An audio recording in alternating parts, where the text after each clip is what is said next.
Hello. स्वागत है आपका हमारे चैनल मॉक टॉक पर। ये चैनल जाना जाता है अपने मॉक पेपर्स के लिए और प्रीवियस ईयर पेपर्स के लिए। तो कहीं नहीं जाना है, जब भी आपको मॉक टेस्ट लगाना है मॉक टॉक पर आइए।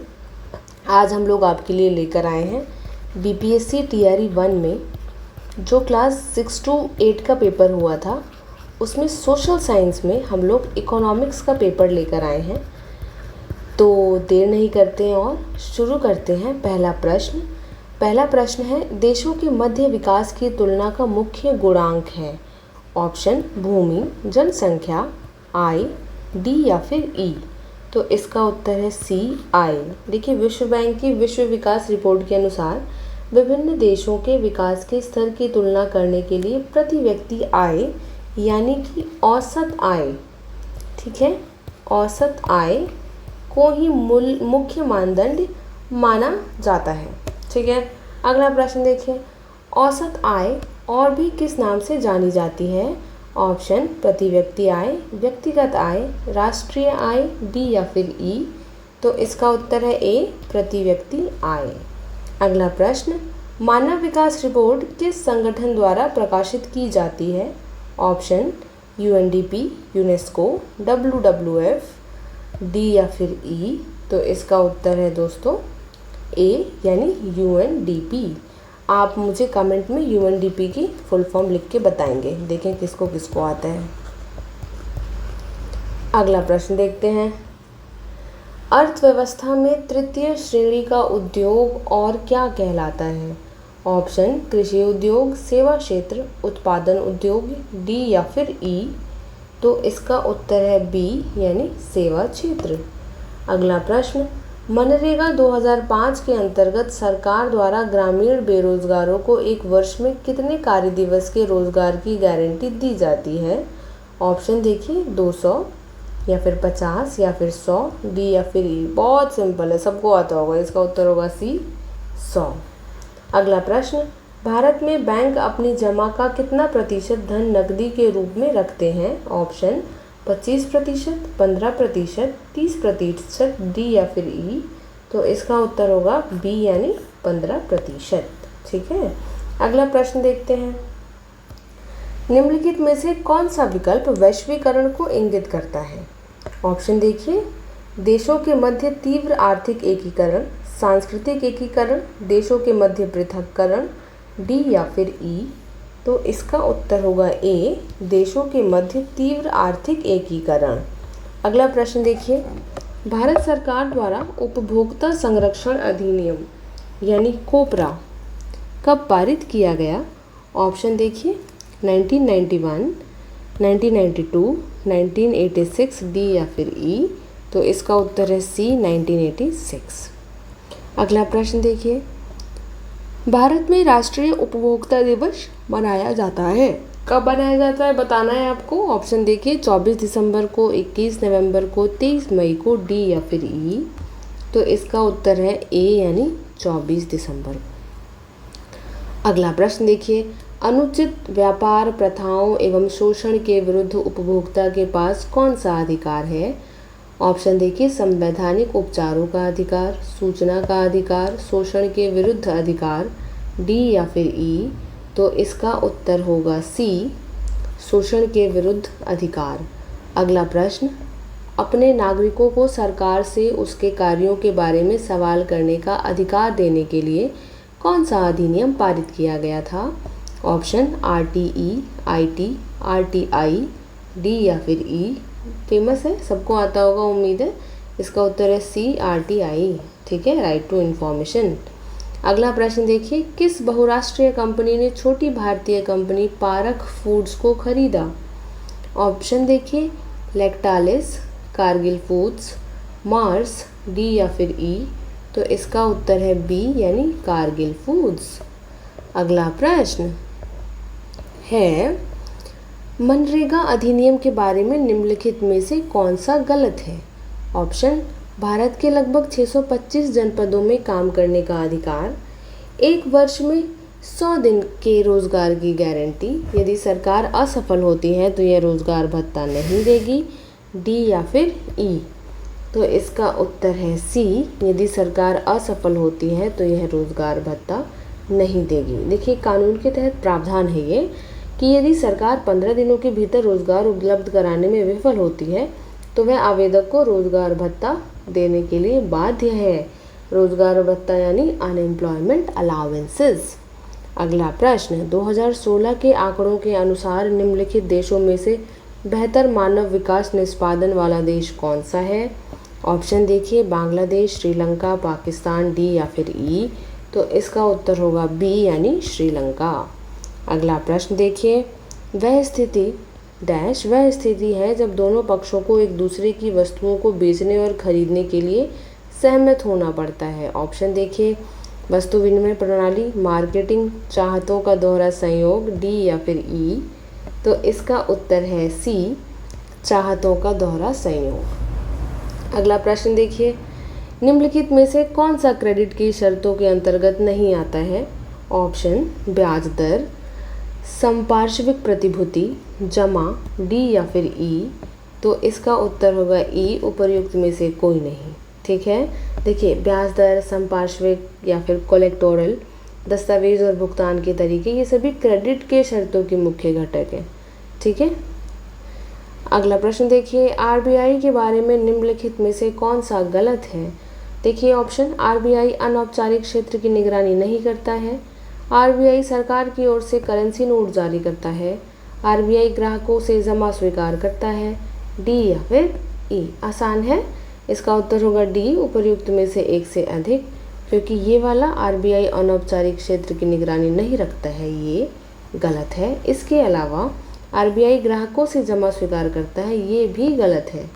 ठीक है, देखिए अब अगला प्रश्न देखिए, भारत सरकार ने विश्व स्तरीय सुविधाएं देकर विदेशी कंपनी को भारत में निवेश के लिए आकर्षित करने के लिए कदम उठाए। इन औद्योगिक क्षेत्रों को क्या कहते हैं? ऑप्शन देखिए, SEZ यानी विशेष आर्थिक क्षेत्र, IZ यानी औद्योगिक क्षेत्र, PFZs यानी प्रदाता सुविधा क्षेत्र, डी या फिर ई। बहुत आसान प्रश्न है, इसका फुल फॉर्म दे दिया ना तो बहुत आसान हो गया। इसका उत्तर है ए, SEZ, है ना। अच्छा, अगला प्रश्न देखते हैं। अगला प्रश्न है, जीडीपी एक विशेष वर्ष के दौरान उत्पादित डैश का कुल मूल्य है। ऑप्शन देखिए, सभी सामान और सेवाओं, सभी अंतिम सामान और सेवाओं, सभी मध्यवर्ती सामान और सेवाओं, डी या फिर ई। तो इसका उत्तर है बी यानी सभी अंतिम सामान सेवाओं। तो जीडीपी एक विशेष वर्ष के दौरान उत्पादित सभी अंतिम सामान और सेवाओं का कुल मूल्य है। अगला प्रश्न, भारत में काली क्रांति संबंधित है। ऑप्शन, मत्स्य उत्पादन से, कोयला उत्पादन से, कच्चा तेल उत्पादन से, डी या फिर ई। तो इसका उत्तर है सी यानी कच्चा तेल उत्पादन से। अगला प्रश्न देखिए, भारत की नकदी फसल कौन सी नहीं है? ऑप्शन, जूट, मूंगफली, जौ, डी या फिर ई। तो इसका उत्तर है सी यानी जौ। अगला प्रश्न देखिए, भारत में प्रथम पंचवर्षीय योजना का आधार था। Option, Harold Domar model, Mahalanobis model, दादा भाई नौरोजी मॉडल, डी या फिर ई। तो इसका उत्तर है ए, हैरोल्ड डोमर मॉडल। फेमस है, बेसिक्स हैं इकोनॉमिक्स के, आपके इकोनॉमिक्स के, है ना। अगला प्रश्न देखिए, RN मल्होत्रा कमेटी संबंधित है। ऑप्शन, बीमार उद्योग से, कर उद्योग से, बीमा क्षेत्र से, डी या फिर ई। तो इसका उत्तर है सी यानी बीमा क्षेत्र से। अगला प्रश्न देखिए, सरकारी व्यय को नियंत्रित करने का प्राधिकारी है। ऑप्शन, भारतीय रिजर्व बैंक, योजना आयोग, वित्त मंत्रालय, डी या फिर ई। तो इसका उत्तर है सी यानी वित्त मंत्रालय। अगला प्रश्न देखिए, भारत अधिनियम विदेशी मुद्रा किसके निर्यात से कमाता है? ऑप्शन, लोहा, चाय, कपड़ा, डी या फिर ई। तो इसका उत्तर होगा सी यानी कपड़ा। ठीक है, याद रखना है। अगला प्रश्न देखिए, निम्न में से कौन सा एक राष्ट्रीय खाद्य सुरक्षा मिशन में शामिल नहीं है? ऑप्शन, तिलहन, गेहूं, चावल, डी या फिर ई। तो इसका उत्तर है ए यानी तिलहन। अगला प्रश्न पे आते हैं, नीति आयोग अस्तित्व में कब आया? इम्पॉर्टेंट है, एक ये और नीति आयोग की फुल फॉर्म अक्सर पूछ लेता है एग्जाम में। ऑप्शन देखिए, 1 जनवरी 2014, 1 जून 2014 1 जनवरी 2015, डी या फिर ई? तो इसका उत्तर याद रखना है सी, 1 जनवरी 2015। अगला प्रश्न, भारत की पहली स्वदेशी एंटी रेडिएशन मिसाइल का नाम है। ऑप्शन देखिए, तांडव, त्रिनेत्र, सक्षम, डी या फिर ई? तो इसका आंसर है ई, उपर्युक्त में से कोई नहीं। भारत की पहली एंटी रेडिएशन मिसाइल का नाम है दोस्तों रुद्रम 1, याद रखना है।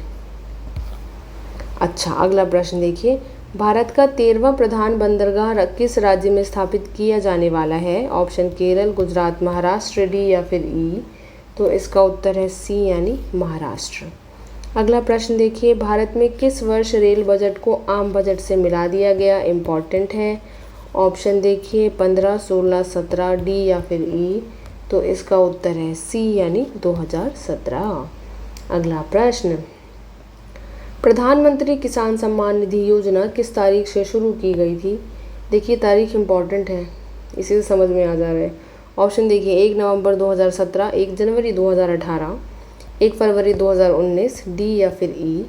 तो इसका उत्तर होगा ई, उपर्युक्त में से कोई नहीं, क्योंकि पीएम किसान जो योजना थी उसकी औपचारिक शुरुआत जो थी वो 14 फरवरी 2019 से हुई थी।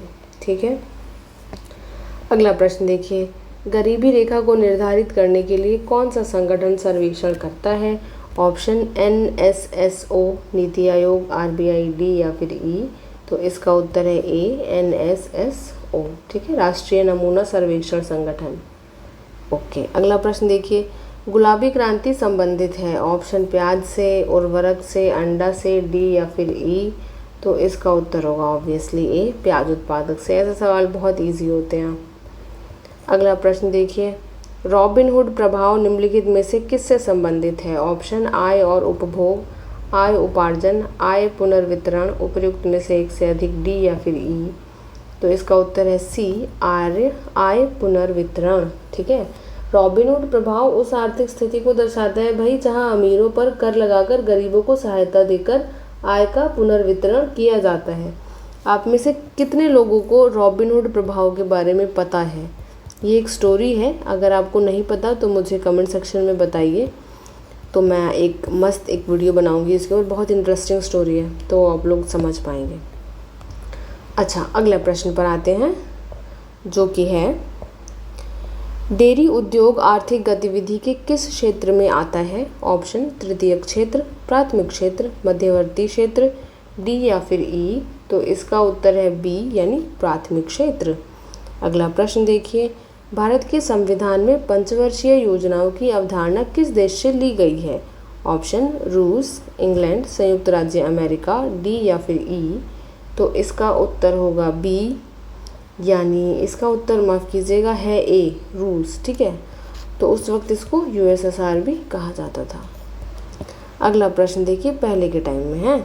अगला का प्रश्न देखिए, वस्तुओं के आयात एवं निर्यात पर लगाया जाने वाला कर किस नाम से जाना जाता है? ऑप्शन सीमा शुल्क, उत्पाद शुल्क, वैट, डी या फिर ई? तो इसका उत्तर है ए, यानी सीमा शुल्क। अगला प्रश्न देखिए, भारत ने किस पंचवर्षीय योजना के दौरान मिश्रित अर्थव्यवस्था को अपनाया? ऑप्शन चतुर्थ पंचवर्षीय योजना, द्वितीय पंचवर्षीय योजना, तृतीय पंचवर्षीय योजना, डी या फिर ई? तो इसका उत्तर है बी, यानी द्वितीय पंचवर्षीय योजना। ठीक है। अगला प्रश्न देखिए, खुले बाजार की क्रिया यानी ओपन मार्केट ऑपरेशन किस नीति का अंग है? Very important, very easy. Option देखिए, साख नीति, प्रशुल्क नीति, व्यापारिक नीति, डी या फिर ई? तो इसका उत्तर सबको पता होगा, है साख नीति। अगला और इकोनॉमिक सेक्शन का आखिरी प्रश्न, भारत में बैंकों का राष्ट्रीयकरण हुआ था, कब हुआ था? 1950, 60, 1969, डी या फिर ई?